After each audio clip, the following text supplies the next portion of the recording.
편견을 넘어. 사도행전 10장 17절로 34절.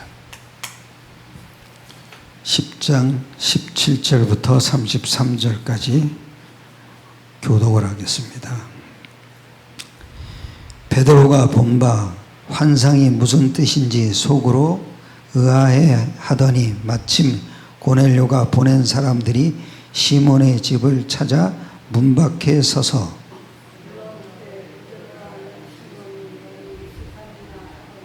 베드로가 그 환상에 대하여 생각할 때 성령께서 그에게 말씀하시되 두 사람이 너를 찾으니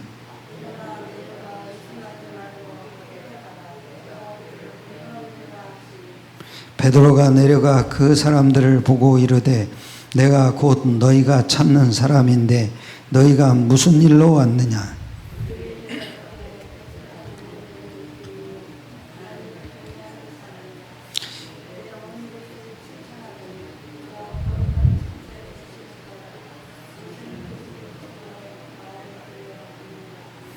베드로가 불러들여 유숙하게 하니라. 이튿날 일어나 그들과 함께 갈새 요빠에서 온 어떤 형제들도 함께 가니라.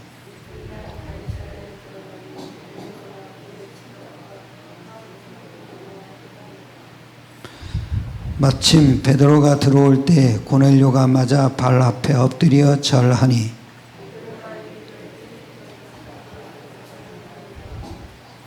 더불어 말하며 들어가 여러 사람이 모인 것을 보고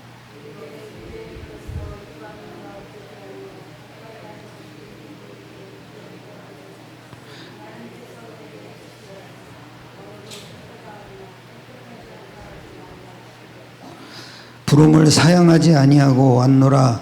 묻노니 무슨 일로 나를 불렀느냐.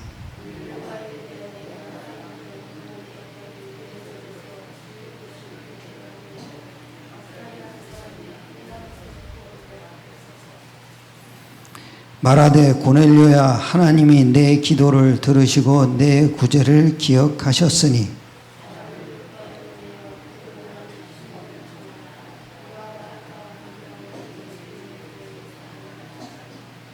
다 같이 내가 곧 당신에게 사람을 보내었는데 오셨으니 잘하였나이다. 이제 우리는 주께서 당신에게 명하신 모든 것을 듣고자 하여 다 하나님 앞에 있나이다. 아멘. 오늘 말씀 제목을 편견을 넘어라는 제목으로 함께 은혜를 나누겠습니다. 서론이죠. 오늘 말씀 제목이 편견을 넘어요. 그가 편견이 왜 생깁니까? 내 것을 가지고 있기 때문입니다. 그리고 내 것에 묶인 겁니다. 편견이라는 건 치우칠 편자입니다. 한쪽으로 치우친다는 거죠. 그리고 우리 아직 내 자신이 복음의 기도 속으로 못 들어간 겁니다. 그 얘기는 뭐냐면 언약 기도는 모든 묶인 것을 푸는 능력이 있습니다.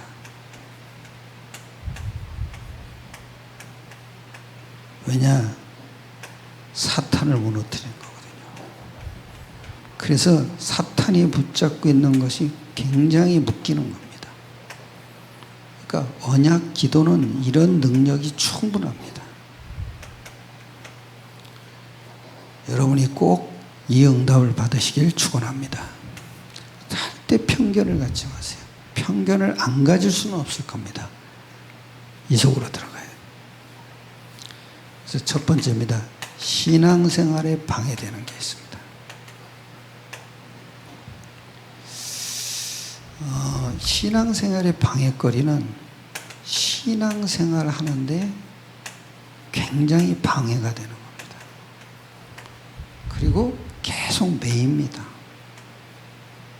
즉 우리의 발목을 자꾸 잡습니다. 한마디로 얘기하면 묶임입니다. 묶임. 묶임이 뭡니까? 흑암의 통로입니다.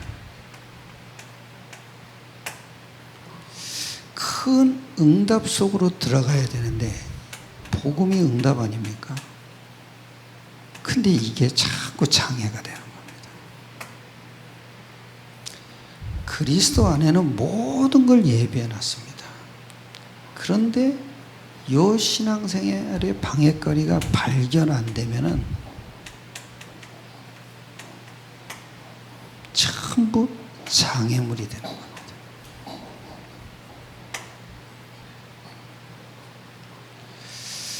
우리가 성품의 문제도 있습니다. 그리고 기질의 문제도 있습니다. 그리고 습관의 문제도 있습니다.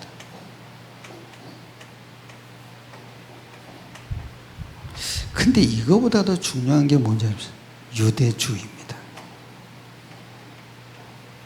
그리고 율법주의입니다.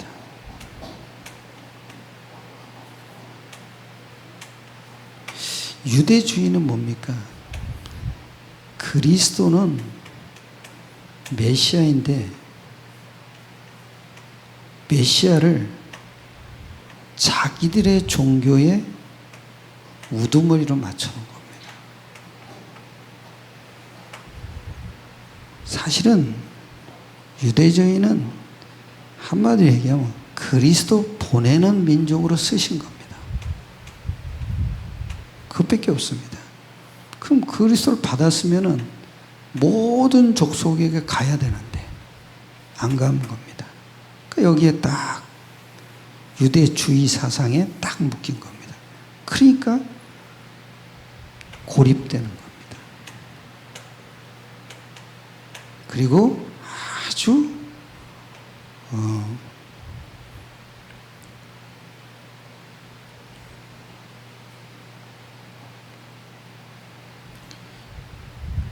뭐냐면 고립될 뿐만 아니라 완고해집니다. 사실은 하나님은 그리스도를 모든 민족에게 구원을 주시려고 택한 겁니다. 근데 유대주의에 딱 잡혀버렸습니다. 그러니까 완고해집니다. 그리고 고립이 됩니다. 율법주의는 뭡니까? 율법 자체는 지키라고 준 게 아닙니다. 죄를 깨닫게 한 거죠. 그리고 그리스도를 안내자에 불과합니다. 근데 율법을 가지고 꼭 구원받으려고 지키는 겁니다. 그리고 하나님의 축복을 받으려고. 이게 율법주의입니다. 간단합니다, 여러분. 율법은 지키라고 준 게 아닙니다. 죄를 깨달으라 이겁니다. 그러니까 당연히 그리스도를 붙잡게 되어 있습니다. 믿으시길 축원합니다. 꼭 이래야 됩니다, 여러분. 그리고 또 하나가 있습니다. 선민사상이죠. 선민사상은 택할 선이거든요. 그러니까 우리 민족만 특별히 택한 겁니다. 그래서 이방인은 짐승이라고 그랬습니다. 그러니까 마약도 팔고 보석도 팔고 그랬습니다. 사람같이 본 거예요. 하나님은 이건 성경하고 반대되는 사상이에요. 하나님 뭐니까 모든 민족에게 가라 그런 겁니다. 이걸 못 깨달은 겁니다. 유대인만의 종교가 아닙니다. 그러니까 그리스도를 모르니까 메시아를 자기들의 종교의 스승으로 딱 만들어. 이게 아주 문제입니다, 여러분. 이 당시 유대인들은 이 사상을 딱 갖고 있어요. 참 이게 골치 아픈 겁니다. 이거는 안 벗겨집니다. 어떻게 벗겨지면 이게 깨달아져야 거든.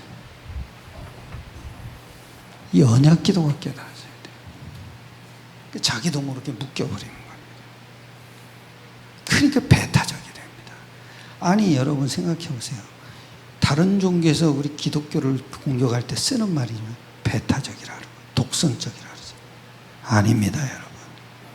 기독교처럼 모든 걸 수용하는 종교는 없습니다. 그리고 모든 걸 용서합니다. 모든 걸 또 다 이해합니다. 이게 복음입니다. 왜 그러냐? 이 비밀이 뭡니까? 영적 사실을 누리는 겁니다. 이래야 여러분이 복음은 모든 걸 수용하는 겁니다. 아무리 못난 사람고 아무리 잘난 사람도 다 수용하는 겁니다. 그리고 모든 걸 이해합니다. 그리고 모든 걸 용납하는 겁니다. 그게 복음이지 이 사상 가지고는 택도 없는 얘기입니다.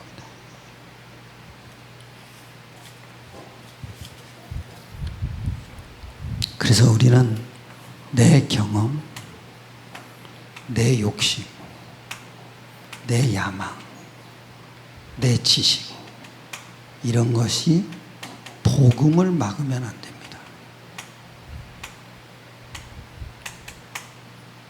그리고 우리는 하나님의 말씀 앞에서 내 모든 것을 내려놓아야 합니다. 그래야 여러분이 내가 굉장한 경험을 했을지라도 하나님의 말씀 앞에서는 겸손하게 내려놔야 됩니다. 그리고 아무리 많이 배웠어도 하나님 앞에서는 나는 영적인 무지를 갖고 있다고 고백해야 합니다. 세상적으로 높은 위치에 많고 재산이 아무리 많아 가졌어도 하나님 말씀 앞에서는 낮아져야 합니다. 누구처럼 그래야 돼요? 고넬료처럼. 고넬료는 알고 보면요, 백부장입니다. 그 로마 군대의 백부장입니다. 그런데 어부 베드로에게 와서 납작 엎드렸습니다. 왜 그랬겠습니까? 당신의 말씀은 하나님 말씀이니까 나는 토달지 않고 믿겠다 이겁니다. 내가 이렇게 봤을 때 고넬료는 아주 그릇이 큰 사람입니다. 존경받을 만한 제목입니다. 이렇게 많이 배운 사람일수록 어깨에 힘들어가는 사람 많습니다. 조다 같은 사람입니다. 여러분 이래야 됩니다. 고넬료 같이. 하나님 말씀 앞에서는 제가 완전 영적 무지로 한 자예요. 한마디로 얘기하면 말씀 전하는 자와 말씀 받는 자의 자세를 모델적으로 보여준 겁니다. 이래야 됩니다. 고넬료처럼. 참 아쉬울 게 하나도 없는 사람입니다. 먹을만 합니다. 아무 문제도 안 됩니다. 그런데 베드로의 무릎에 팍 발 앞에다 그냥 머리를 그냥 탁 조아리고 엎드려 버렸습니다. 그 얘기 뭡니까? 주의 말씀을 나에게 들려줘. 나는 토달지 않고 믿겠다 이겁니다. 그 말씀에 나는 순종하겠다 이겁니다. 큰 그릇입니다. 시대적인 인물입니다. 저도 요즘 기도를 하니까 임마누엘 교회에서 어떤 청년이 전도해가지고 사람을 보내더라고요. 지난번에는 한 사람을 보냈는데 그 사람은 또 중국 교인인데 자기 남편이 좀 문제가 있다고 좀 늦게 나오겠다 그러더라고요. 근데 이번에는 또 뭐라 그러냐면 그 문신한 사람, 등치 큰 사람을 만났대요. 근데 그분이 내가 전화를 이렇게 받았는데 오늘 오겠다 그러더라고요.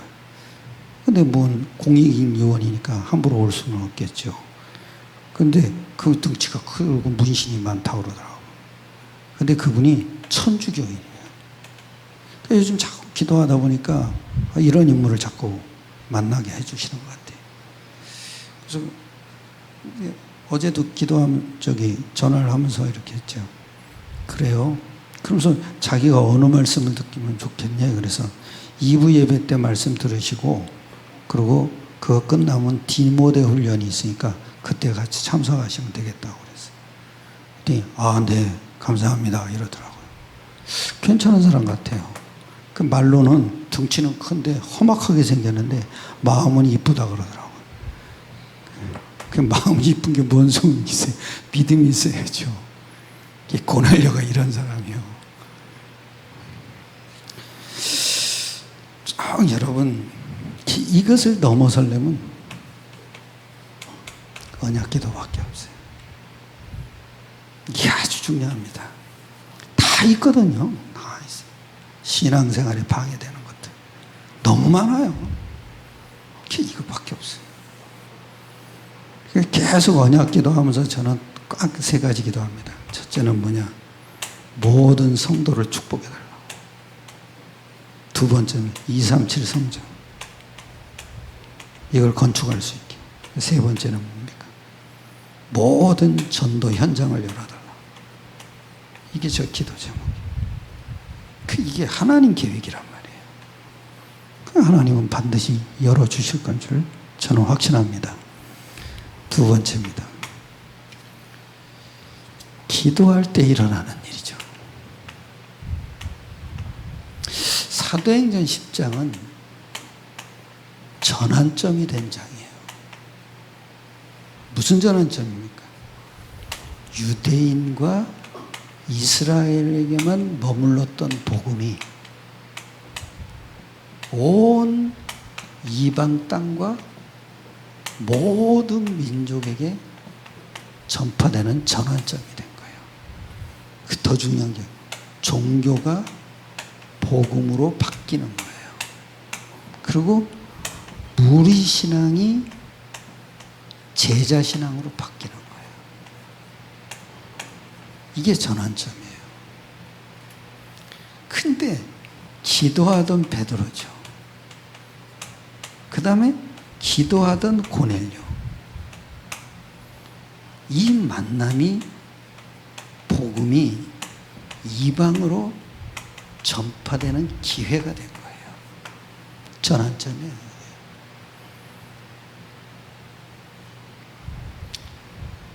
우리는 다시 한번 하나님 앞에서 언약 기도를 해야 합니다. 그러니까 언약 기도할 때 일어나는 일이 어떤 일인지를 아는 게 굉장히 중요합니다. 19절입니다. 같이 보겠습니다. 다 같이. 베드로가 그 환상에 대하여 생각할 때 성령께서 그에게 말씀하시되. 참, 어느 정도 기도해야 됩니까? 성령께서 말씀하시되. 이 정도 기도하셔야 돼요. 물론 육신의 귀로는 들을 수가 없습니다. 그런데 분명히 성령은 확신을 주십니다. 성령은 안 보이잖아요. 우리 마음에 확신을 준다니까. 아, 이게 맞다. 베드로가 그 정도 기도한 거예요. 그리고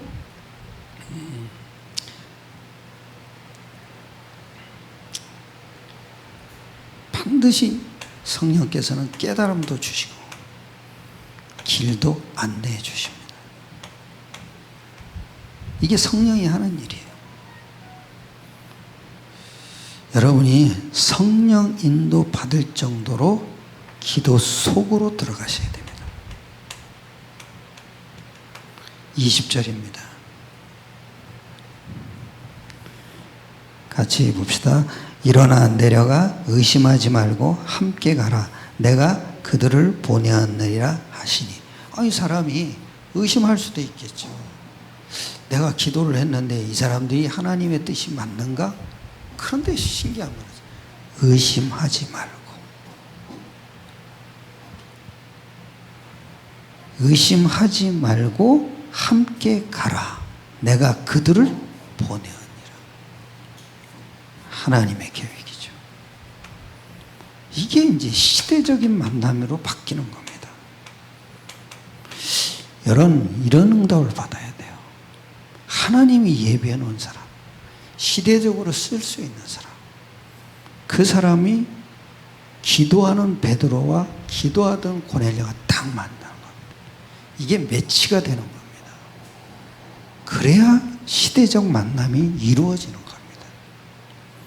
반드시 여러분 언약 기도하셔야 돼요.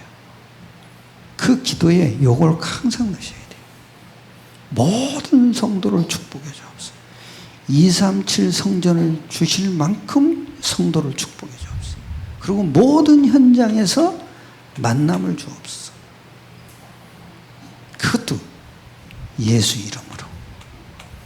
예수 이름의 기도는 하나님은 절대 모른 척 안 하십니다. 예수 이름이 반드시 있어야 돼요.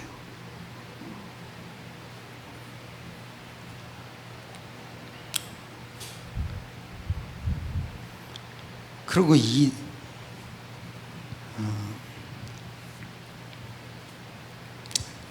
20절에 또 이럽니다.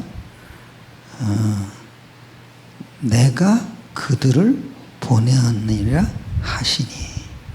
즉 하나님께서 보내신 것이 맞다는 확신이 들어오는 거죠. 언제 들어옵니까? 이 확신이 진짜 믿음 가지고 언약 기도를 할 때 들어오는 겁니다. 이게 참 중요합니다. 세 번째입니다.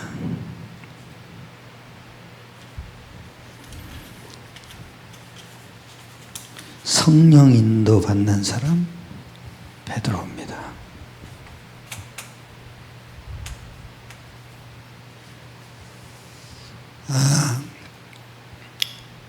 하나님의 응답이 열리려면, 응답의 문이 열리려면 반드시 성령 인도 받는 사람이 있어야 됩니다. 지금 눈에 안 보이는 하나님 나라와 내 개인에게 임했습니다. 그리고 우리 교회에 임했습니다. 이 하나님의 나라가 지역과 온 민족과 땅끝까지 임해야 됩니다. 그래서 이 하나님의 응답을 하나님 나라에 쓰임받는 사람들은 성령 인도 받는 사람들입니다. 그러려면 반드시 사도행전 1장 8절이 답이 나와야 됩니다. 이게 성령 인도의 아주 핵심입니다. 성령 인도 받았다는 건 이 사도행전 1장 8절을 계속 이루어 나가신다는 겁니다. 근데 어떤 사람이 성령 인도를 받냐? 기도 모른다. 성령 인도가 없죠. 복음의 비밀 모른다. 성령 인도가 못 받습니다. 또 교만하다. 성령 인도 못 받습니다. 어떻게 됩니까? 복음으로 완전 답 나와야 됩니다. 그리고 인생의 목적과 방향이 전도와 선교로 답이 나와야 됩니다. 그리고 하나님의 계획과 내 계획이 맞아야 됩니다.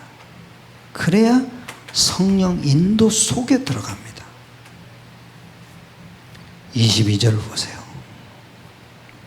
여기 이러죠. 다 같이 합독합시다. 그들이 대답하되 백부장 고넬료는 의인이요 하나님을 경외하는 사람이라 유대 온 족속이 칭찬하더니 그가 거룩한 천사의 지시를 받아 당신을 그 집으로 칭하여 말을 들으려 하느니라 한데. 무슨 얘기입니까? 여기 이러죠. 백부장 고넬료는 의인이요. 의인이란 말이 뭔지 아시죠? 로마서 1장 10장 6절에 보면은 믿음으로 말미암아 의인 된다고 했어요. 뭔 믿음을 갖고 있습니까? 그리스도를 믿는 믿음이죠. 그 다음에 더 중요한 건 로마서 1장 17절에 하면 오직 의인은 믿음으로 말미암아 산다 그랬어요. 이 믿음을 갖고 있죠. 겉으로 보기에는 별거 아닌 것 같은데요. 이 믿음이 있었어요. 그러면서 또 이럽니다. 하나님을 경외하는 사람이라. 그러면 또 아주 중요한 얘기하죠. 유대 온 족속이 칭찬하다니. 유대 온 족속이 칭찬하다니. 우리나라와 일본이 철천지 원수 사이입니다. 이스라엘과 로마도 똑같은 사이입니다. 그런데 이상하잖아요. 로마의 백부장이 유대 온 족속이 칭찬하더니 그래요. 벽이 없는 사람입니다. 편견을 넘어서는 사람입니다. 이게 참 중요합니다. 그리고 또 여기 이럽니다. 그가 거룩한 천사의 지시를 받아. 당연히 여러분 성령인도 받는 사람이죠. 성령이 하시는 일이 뭡니까? 천사를 부리는 거 아닙니까? 우리가 예수 그리스도 이름으로 그리스도 일이 일어나는 사실을 누리는 겁니다. 그 그리스도 일이 뭡니까? 천사가 움직이는 거죠. 그래서 흑암을 무너뜨리는 거죠. 그게 성령의 역사죠. 이걸 깨달은 사람이에요. 천사의 지시를 받아. 이 사람 한 사람만 있어도 괜찮습니다. 이런 사람이 있어야 됩니다. 속지 마십시오. 사람 말에 흔들리지도 마시고 눈에 보이는 것에 자꾸 속지도 마시고 여러분 잠잠히 이것만 누리면 끝나는 겁니다. 그리고 여기 이랬습니다. 22절입니다. 22절이 아니 24절입니다.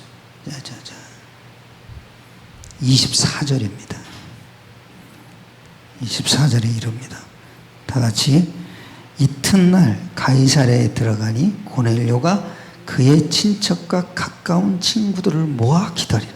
아니 친척과 가까운 친구들을 모아서 그게 뭐예요? 하나님의 말씀을 들으려고 갈급한 마음을 봤다는 거죠. 이런 사람 귀합니다 진짜. 나도 가끔 다녀보면은요 이런 사람이 있더라고요.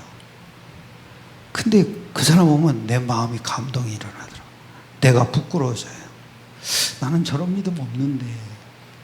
근데 그런 사람이 있더라고요. 간혹 보면 있어요. 다는 안 그런데 간혹 이런 사람들이 있더라고요. 남편이 어떻게 하면 복음 듣게 하려고, 내 친척이 어떻게 하면 복음 듣게, 친구들을 다 끌어모으고. 우리 내 친구가 하나 있는데 그 친구는 저 수원에 사는데요. 빵집을 해요. 걔한테 가서 복음 전하면은 시끄러 이 새끼야 그러면서 아니 목사인데 시끄러 이 새끼야 그래서 너는 아직도 그러냐 그랬어요. 그러면서 근데 또 한 놈이 있어요. 그때 윤 집사라고 그 있는데 그 애는 어디 가는지 소식도 없어요. 그때는 그냥 서로 경쟁하느라고 기도하고 그랬는데 이제는 소리 소문도 없이 다 사라져 버렸어요. 이런 사람 귀하더라고요. 근데 이상하게 다녀보면 이런 사람이 개 중에 하나씩 있더라고요.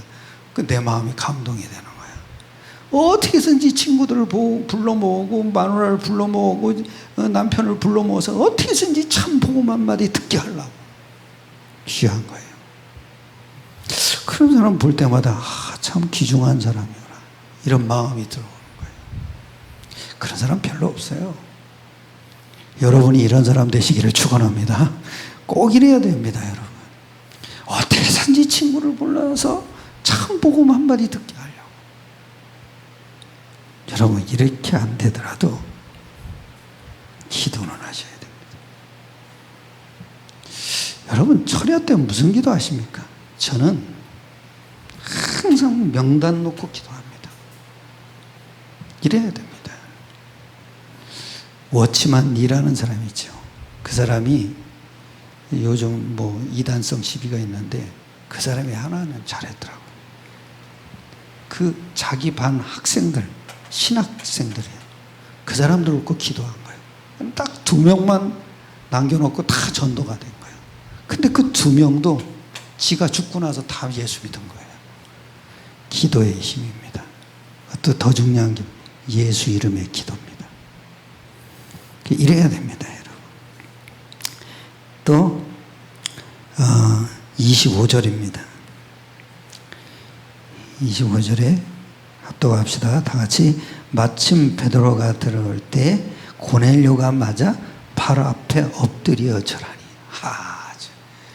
아니, 베드로는 어부 출신입니다. 그 무시하는 사람은 아니죠.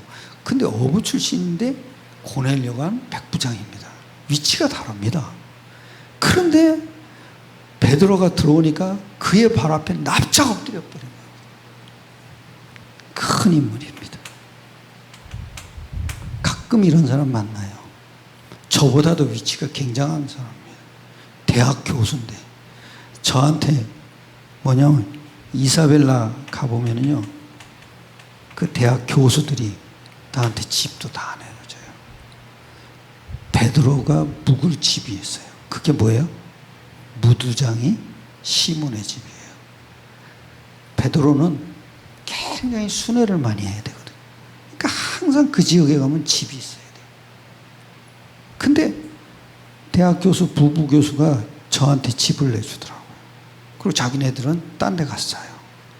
왜? 나보고 편안히 있으라. 그 내가 없어야, 자기네들이 없어야 편안해진다고. 그리고 냉장고에다 모든 물건을 다 넣어놓고 가요. 피장 시몬도 하나님께 중요한 쓰임을 받은 사람이고요. 고넬료도 하나님께 중요한 쓰임을 받는 사람이에요. 그리고 또 여기 이럽니다. 26절이죠. 함께 합독합시다. 베드로가 일으켜 이르되 일어서라, 나도 사람이라. 이게 말씀 전하는 사람의 자세예요. 나도 사람이라. 나는 기도할 때마다 그렇게 기도합니다. 나는 무익한 종입니다. 내가 겸손하게 말씀 전하게 해주옵소서. 내가 교만해서 하나님께 버림받지 않게 하소서. 그게 내 기도 제목입니다. 어떨 때 가보면은 나를 그냥 신처럼 의뢰해요. 그런 사람 꽤 있어요. 그런데 이 자세가 돼야 돼요. 나도 사람이라, 일어서라. 이게 말씀 전하는 자와 말씀 듣는 자의 자세입니다. 이래야 돼요, 여러분이. 내가 뭐 좀 말씀 잘 전한다고 착각하면 안 되죠. 우리가 높이 올라갔다가 떨어질 때보다 비참한 게 없습니다. 여러분, 내가 한동안 저기 2년 동안 송도 가서 살아봤잖아요. 그러고선 그게 47평에서 살았거든요. 이게 37평 되는데 거기 와도 좁아지더라고요. 좁아 보이는 거예요. 복잡하고. 아이고, 사람이 환경이 그렇게 나를 지배하더라고요. 사람은 어쩔 수 없어요. 기도하셔야 돼요. 내가 교만하지 않게 하옵소서. 내가 겸손히 하나님 말씀을 전하게 하옵소서. 나는 항상 하나님 앞에 무익한 종입니다. 다윗의 기도가 그래서. 시편을 읽어보면 항상 무익한 종이라는 기도가 나와요. 이게 다윗의 기도. 그런데 굉장히 겸손한 기도예요. 이게. 근데 알고 보면은 다윗처럼 대단했던 사람이 없어요. 그 사람은 엄청난 시련을 겪은 사람이에요. 그러면서 하나님은 그 사람을 단련하는 거예요. 참 중요해요. 말씀 전하는 자의 자세, 나도 사람이라. 말씀 듣는 자의 자세, 발 앞에 엎드린다. 어떤 말씀이든지 나는 그 말씀에 순종하겠습니다. 이 얘기예요. 여러분, 승리하시길 축원합니다. 그리고 33절 보세요. 다 같이 합독합시다. 내가 곧 당신에게 사람을 보내었는데 오셨으니 잘하였나이다. 이제 우리는 주께서 당신에게 명하신 모든 것을 듣고자 하여 다 하나님 앞에 있나이다. 당신이 말씀을, 하나님이 명하신 것을 다 듣고자 하여 다 당신 앞에 있나이다. 이게 말씀 듣는 자의 자세입니다. 또 17절에 또 이러죠. 베드로가 본 바 환상이 무슨 뜻인지 속으로 의아해하더니 마침 고넬료가 보낸 사람들이 시몬의 집을 찾아 문 밖에 서서, 베드로가 본 바 환상이 무슨 뜻인지 속으로 의아하다니, 이거는 나쁜 뜻이 아닙니다. 속으로 묵상을 했다는 겁니다. 근데 하나님이 보여주신 환상이 무슨 뜻인지, 그러면서 아주 또 이럽니다. 32절에 이러죠. 사람을 요바에 보내어 베드로라 하는 시몬을 청하라. 그가 바닷가 무도장이 시몬의 집에 유숙하느니라 하시기로 그랬습니다. 그리고 19절에 또 이럽니다. 베드로가 그 환상에 대하여 생각할 때에 성령께서 그에게 말씀하시되 두 사람이 너지를 찾으니, 처음에는 환상이 무슨 뜻인가 속으로 의아해 하더니 속으로 묵상했다는 거죠. 그리고 19절에는 그 환상에 대하여 생각할 때, 그게 무슨 뜻이에요? 기도의 꿈을 꾸는 겁니다. 그 얘기는 기도하면서 하나님의 말씀이 성취되는 것을 확인하는 겁니다. 그리고 하나님의 말씀이 성취되는 것을 확인함과 동시에 여러분이 반드시 해야 될 게 뭡니까?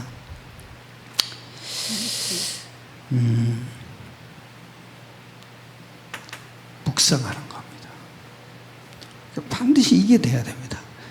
기도한 것을 어떻게 이루어지느냐 봐야 됩니다. 그리고 기대하는 겁니다. 그게 기도의 꿈을 꾸는 겁니다. 드림이라 그러잖아요. 그러니까 24시 안 되는 건 드림이 안 된다는 거죠. 그러니까 24시 이 생각을 하죠. 아, 하나님의 말씀이 어떻게 이루어졌냐를 곰곰이 보고 그거를 또 속으로 묵상하면서 기대를 해야 되는 거예요. 이게 기도의 꿈입니다. 그리고 26절에 또 이러죠. 베드로가 일으켜 일어서라. 나도 사람이라. 참, 이게 여러분 진짜 나도 사람이라.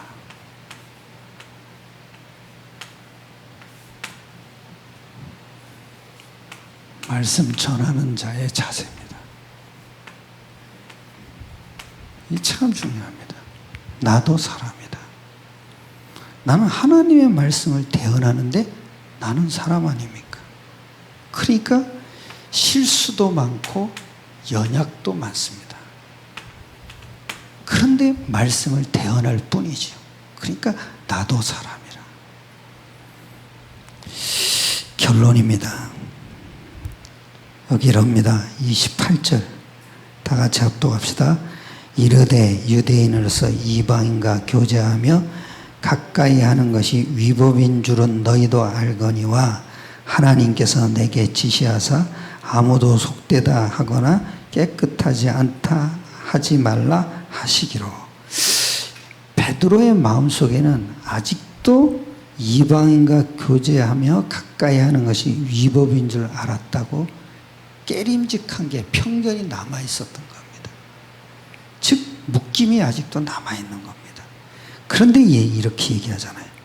너희도 알거니와 하나님께서 내게 지시하사 아무도 속되다 하거나 깨끗하지 않다 하지 말라 하시기로 지시하셨다는 거죠.